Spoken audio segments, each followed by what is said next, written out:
Just before we really enter into the subject, I wanted to share with you a more personal story about sisterhood and how it really changed my life from a very early age. So I am Brazilian, or you can't see it because my father is half Japanese. So I was born in Brazil.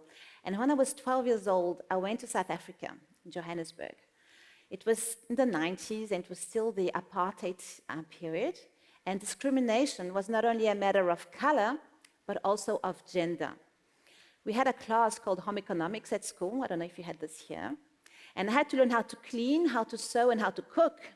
That's only for girls. While boys, they would learn how to do things like metalwork and woodwork or computer studies. The same discrimination we had in sport.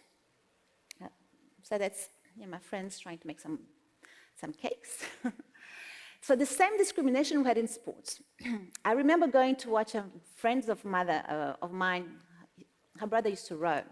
So there were regattas in the weekend, and we went to watch this regatta in this place close to Johannesburg. And I thought it was just so beautiful. I had never seen something like this before, because in Brazil, now the people would play volleyball or soccer, just all games. And I really wanted to go into the boat. So I said to my friends, oh, wow, let's go try it out. Let's go on the boat. And they said to me, oh, we can't. And I said, but why not? Because we were girls. In our school, rowing was a boys' sport. And we couldn't go into the boat just because we were girls, right? I was so angry. In fact, I was really upset. Come on, we couldn't go on a boat because we were girls, What the fuck? I'm sorry. So we kept on asking our headmaster if he could go and, start a girls' rowing team. And he always said, no, no, no, no, no. But he was just so sick and tired of seeing us every day in his office. He said, okay, you girls go row. We were so happy. Yes, we could prove that we could do just as good as boys. So before school, we would wake up at 5, and we'd go training, and then after school, in the weekends, we'd have the regattas. Our hands were full of blisters. They weren't very pretty. But at the end of that same season, we won South African championships. We were so happy. We showed to everybody that we could really do it. And this experience really changed the way I dealt with challenges throughout my life. It showed me the importance of really standing up for your fundamental rights, of teamwork, of hard work, and of never being a victim in any situation. Taking actions, we're not a victim, right? But it was also more than that. My teammates, they were my sisters. We had each other's back. We trusted each other. We believed in each other. We empowered each other. You see, sisterhood is really empowering. Sisterhood is not just a group of women and girls that get together because they have common interests. This definition only scratches the surface of what sisterhood is really about. It's much more profound than that. Sisterhood and sisters, we share the same dream, right? Because a dream is not a fantasy. A dream, if you take the right actions, they can become true, right? You can reach your dreams.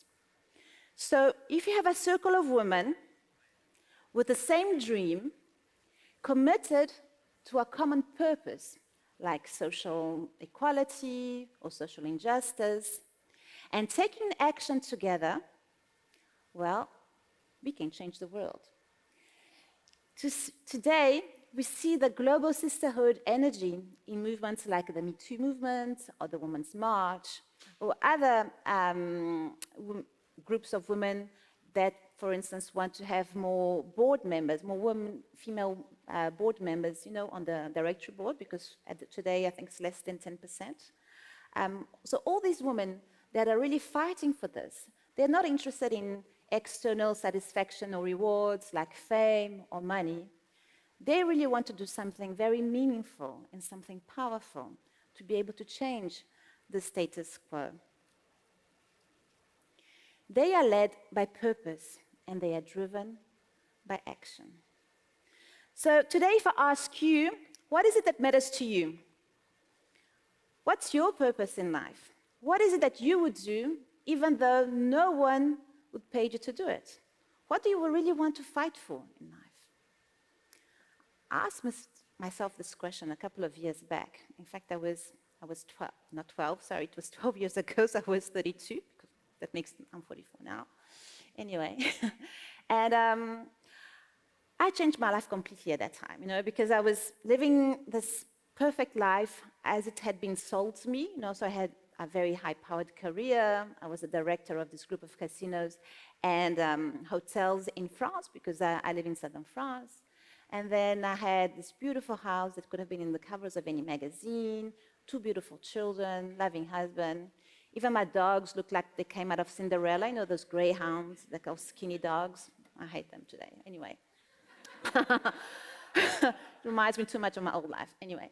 So I wasn't happy with it. I think, no, what do I do this for? Why do I wake up in the morning and try and make people gamble more? Or, try to do stuff, That's what I didn't feel I was true to myself. So what did I really want? Well, I didn't really know what I really wanted, but I knew what I didn't want anymore. But in what I wanted then, I wanted to be able to spend more time with my children. I wanted to be able to travel. I wanted to be able to do something more creative and to have some impact, right? So, as I said, I decided to change everything. So I changed my career. I left my husband at the same time, which was also very good. And I started a brand new life, right? And how did I do that? Well, I learned how to code by myself. So at night, I would get a CD-ROM and go, learning how to code with HTML at the time and CSS.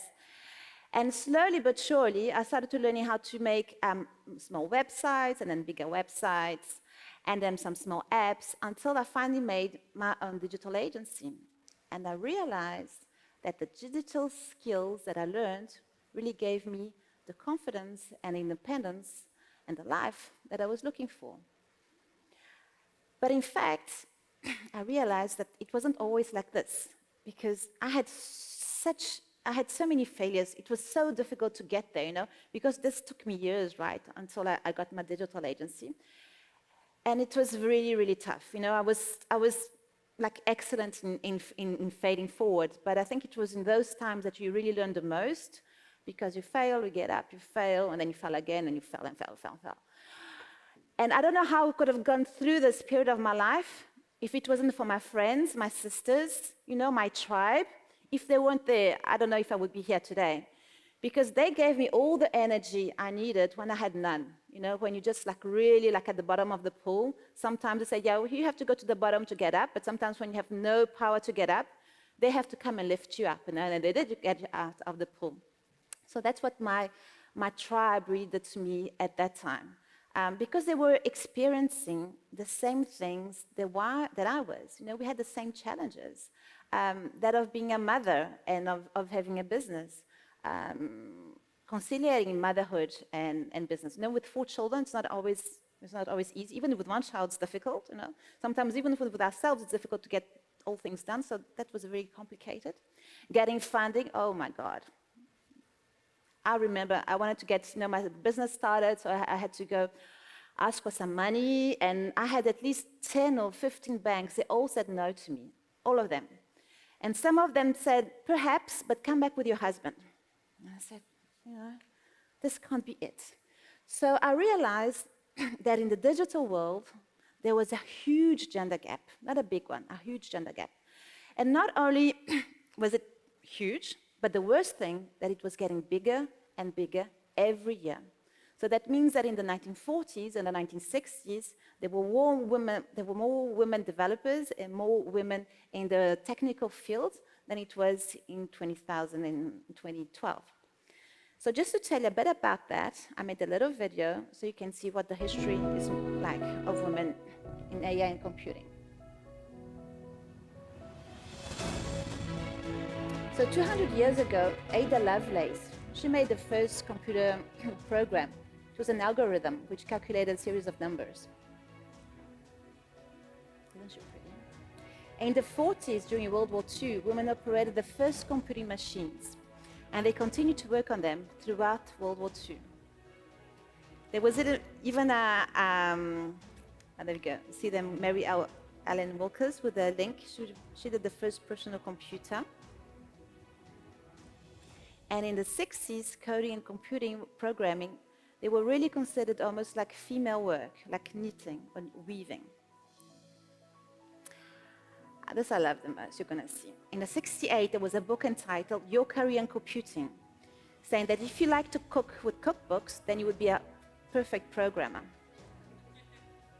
But in the 80s, the US and early in the UK, the figures of women started going down because as it becomes something more strategic, something with power, then it became something that was for men, right?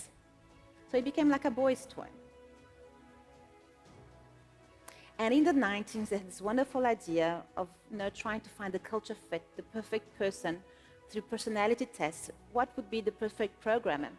And obviously, the average 25, 30-year-old white male was that. So today, we only have 17% of the people working in STEM across Europe and then the rest of the world held by women, and 5% in the leadership positions. But the worst you're going to see is that less than 3%, so like 2.7% of VC funding go to women, women startups or led by startups. Come on, not even 3%, can you imagine?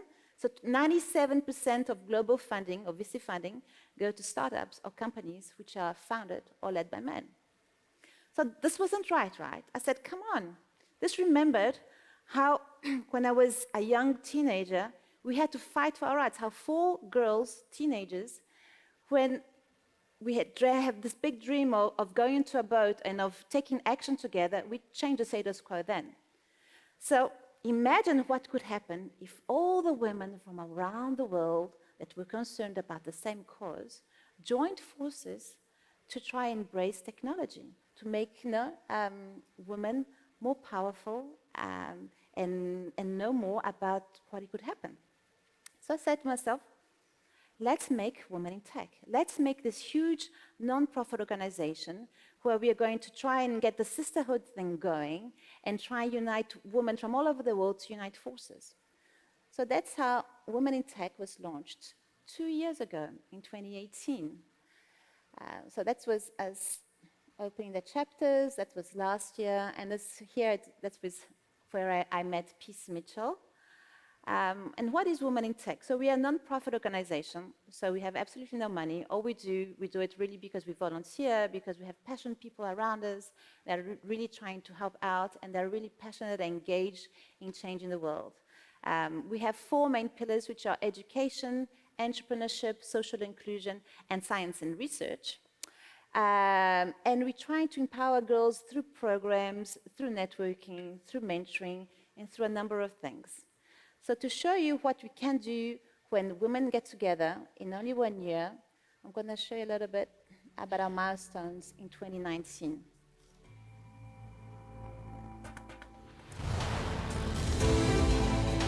So our headquarters are in France, and we went to open our first chapter in the UK in the beginning of the year, well, last year, but that's just 1 year ago.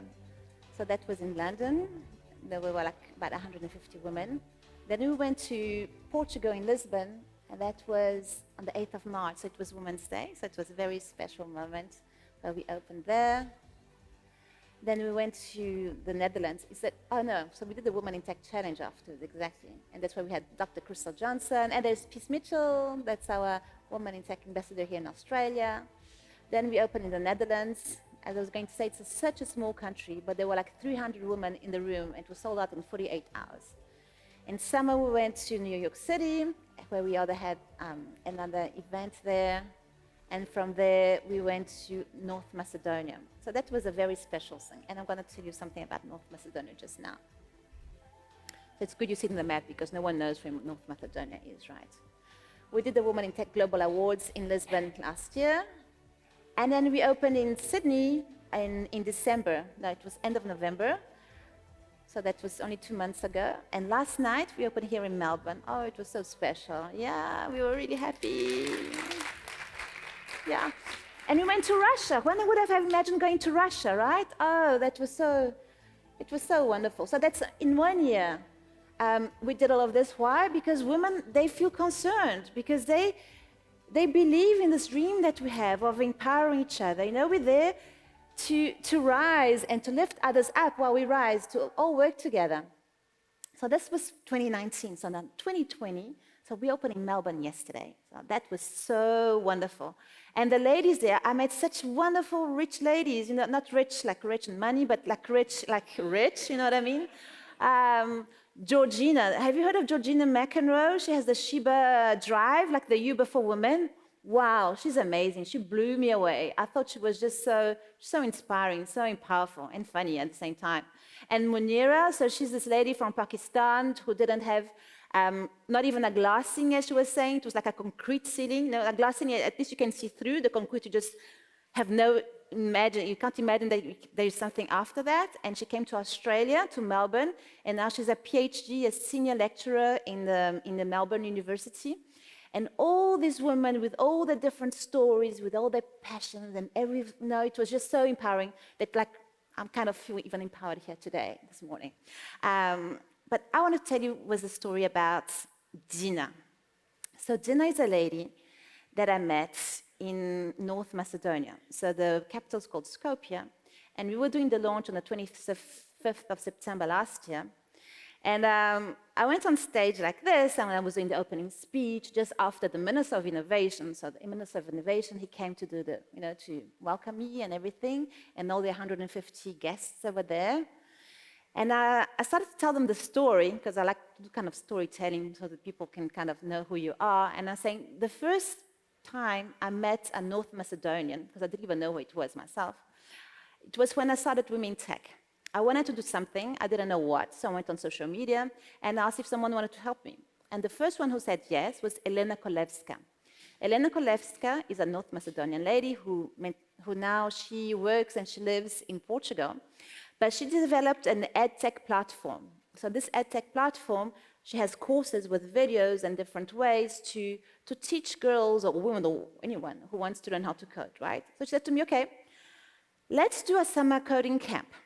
Let's offer 50 women from across the world a 3-week boot camp during summer so they can learn the principles and the basics of coding. She said, yeah, let's do this. I said, okay, how are we going to start? I said, well, let's do an app form or something like this, a Google Sheet, and we put it on social media and see if someone is interested. So in 2 weeks, we had more than 200 applications, right? And people had to tell the story of why they wanted to do this course. Obviously, it was free, so we're not going to be like Mother Teresa and offer to everybody. So they really had to, tell us why they want to change lives, why they want to learn how to code, and whatever. So we chose 50 lucky ladies. So the youngest was 15, and the oldest was 52, because diversity is also age in tech, right? And they came from 35 different countries. So I was telling my story about this. I see a small hand in the middle of the audience. She goes up like this. I said, yeah. And she says, I was one of those lucky ladies. I won one of those 3-week summer coding camp course. And it inspired me so much. It gave me so much confidence that after that, I felt motivated to carry on doing an 8-month academy to learning how to code. So Dina, she's 30-year-old woman, I think, with a 1-year-old daughter. She was a waitress in the small hostel in the center of Skopje.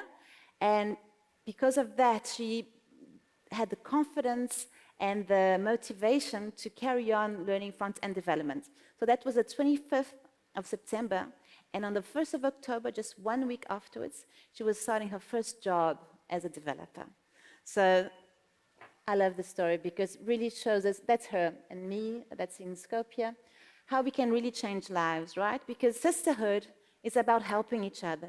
It's not trying to be the first to go up and then put other people down. It's really about empathy and love and about rising other people while you rise.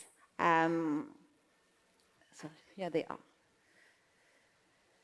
So I'm going to give you just a few tips on how to build your tribe. So I'm talking about my tribe. So if you want to join my tribe, please do, because it's not my tribe, it's our tribe, right? That of women in technology from around the world. So please welcome. And I'm going to show you after, I'm just going to present to you very quickly afterwards, Peace Mitchell, who I said to use my sister. And funny thing is, Peace Mitchell, we met on LinkedIn first, then we met in Paris for the Women in Tech Challenge because she came because she's the owner and the founder of the Women's Business School here in Australia. After that, after we went to New York, after New York, we met in Lisbon. And after Lisbon, we met Sydney, and then Melbourne. And, so that's what Sisterhood's all about. It's about traveling the world, meeting some fantastic people. So anyway, how to build your tribe. Find your purpose. What is it that matters to you? What do you want to fight for, right? So find something that's really important to you. Be clear about your message. So people will only join you or your tribe if they know what you're standing for. Because it's all about purpose, and it's all about values. You have to have the same values. If you have different values, at some point it's not going to work at all. Know your superpower. What's your superpower? We all have superpowers. Sometimes we don't know what they are, and someone tells you what they are, but you have to know what your superpower is, because empowered sisters are superwomen, right? So we're all superwomen. So be yourself. Everyone else is already taken. I love this quotation from Oscar Wilde. And take action. Network. You can only build your tribe, your community, if you go out there. Go search for them, Don't only think local. Obviously, you have to do local events to find out people. But the world is just a click away. Think global straight away. Don't think local. I thought first global, and then you go local to find the people. But, it gives you so many more opportunities. And all the crazy people like you are, you can find them all over the world. So it's so much more empowering. Mentoring as well. We can always be a mentor and a mentee. Throughout our life, I think we can learn and teach, and that's how we carry on learning throughout our lives. And then communicate. Tell people what you do. If they don't know what you're doing, they won't be able to come and try and help you what you do, or join you on what you're doing, and make the movement that grow. So communicate. Be inspirational. Try and share your goals in a way that you will inspire people to believe in you and in your movement and what you stand up for. That's how you're going to get everybody coming together. And most important, start today. Never leave it for tomorrow. We always have so many excuses. I'm tired, I have this and the nanny and whatever. We always have an excuse. Start today. I can't say that strong enough. It sounds silly, but take action and start today. Because if you take action like in a year or in 2 years and 5 years, you just waste time. Start today. It might be something simple. It might be a post. It might be a connection. It might be an idea. It might be something you're writing down. It might be just making a logo or thinking of something. But start today and take action. Otherwise, things will never get done.